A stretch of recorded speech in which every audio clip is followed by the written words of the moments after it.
आज student class 9। आज हम तुम्हें गणित में एक्सरसाइज 1.2 पढ़ाने जा रहे हैं। 1.1 तो हो गई थी, तो 1.2 पढ़ाने जा रहे हैं। ठीक है। पहला सवाल है, नीचे दिए गए कथन सत्य हैं या असत्य हैं, कारण के साथ अपने उत्तर दीजिए। ठीक है। प्रत्येक अपरिमेय संख्या एक वास्तविक संख्या होती है, तो लिखेंगे सत्य है, क्योंकि प्रत्येक अपरिमेय संख्या एक वास्तविक संख्या होती है। तो लिखेंगे यहाँ पर क्या लिखेंगे, सत्य है। कारण क्या है? कारण है वास्तविक संख्याएं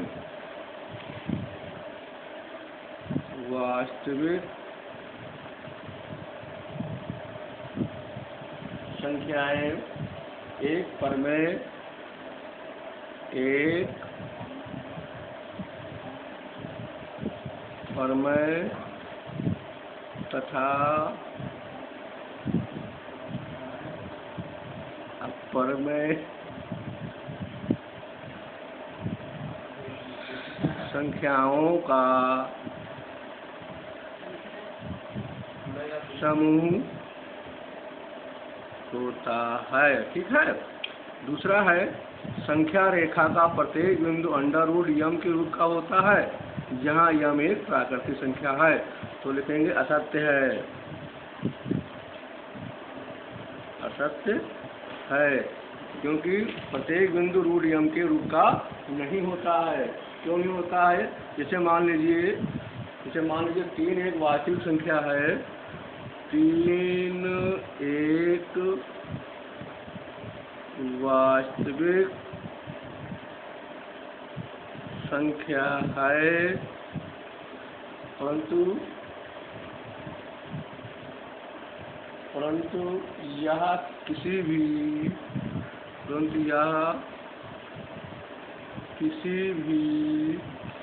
प्राकृत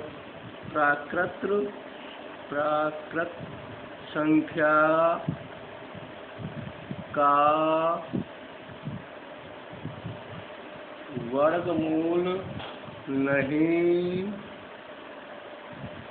होता है। ठीक है।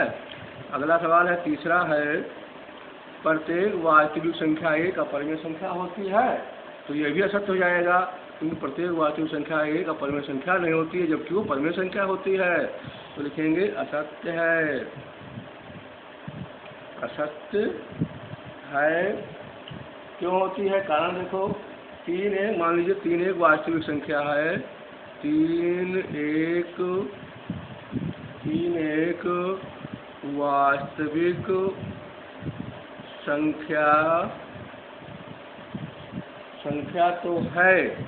संख्या तो है, परंतु यह एक अपरिमेय संख्या है।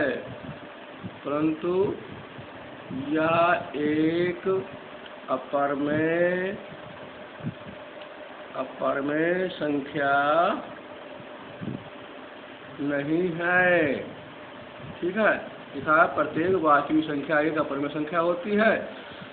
ठीक है।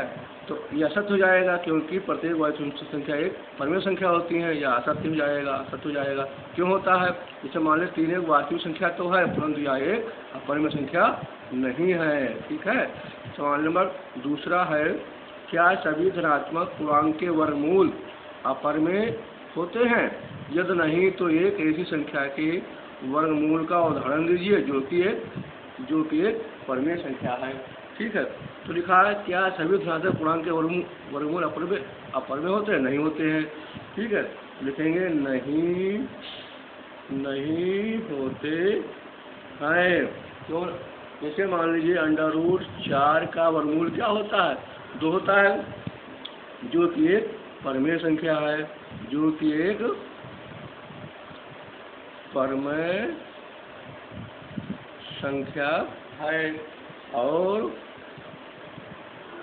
और यह एक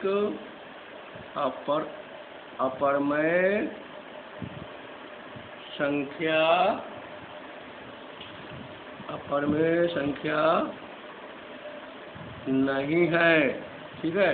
सवाल नंबर है तीसरा, दिखाइए कि संख्या रेखा पर √5 को किस प्रकार निरूपित किया जा सकता है।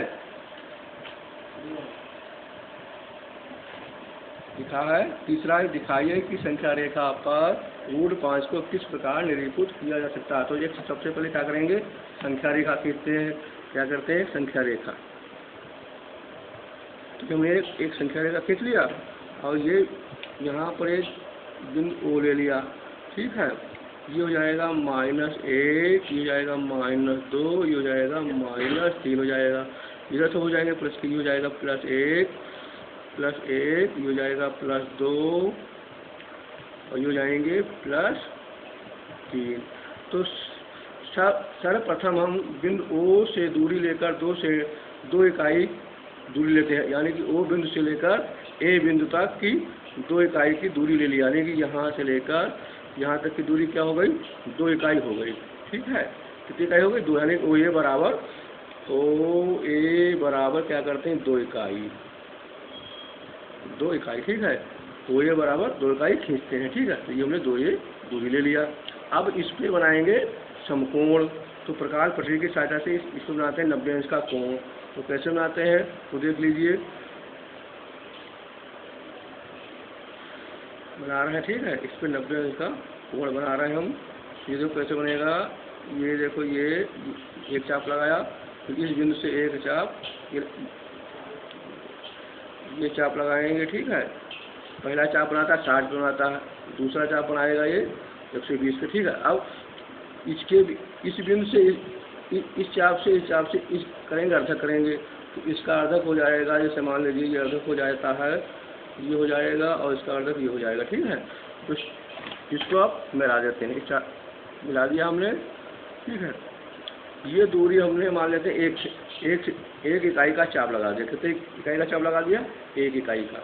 इसका नाम दे दिया हमने बी नाम दे दिया। ठीक है, अब हमने ओ बी को मिलाया, ओ और बी को मिलाया। ठीक है, तो ये ओ बी हमारा √5 हो जाएगा। क्या हो जाएगा, √5 हो जाएगा। ठीक है, तब हम ओ ए बराबर 2 इकाई खींचा। ठीक है, अब हम ओ ए पर बनाते हैं, ओ ए पर 90 अंश का कोण, यानी ए बी बनाते हैं। ठीक है, तो ए बी कितना बनाया था, 1 इकाई का बनाया था। ठीक है, 1 इकाई का बनाया। ठीक है, अब फिर हमने ओ बी को मिला दिया, ओ बी को मिलाया। ठीक है, अब बिंदु ओ से ओ बी त्रिज्या का एक चाप लगाते हैं। जैसे मान लो हमने ये दूरी ले ली ओ बी, ये दूरी ले ली ओ बी, ये चाप लगा दिया हमने। ठीक है, इस चाप को उसने कहाँ पे काटा, सी पे काटा, मान लो सी पर। ठीक है, ये बिंदु है, सी पर काटा। ठीक है, तब ये ओ बी त्रिज्या का चाप रेखाखंड ओ बी को मिलाया और ओ बी त्रिज्या लेकर रेखाखंड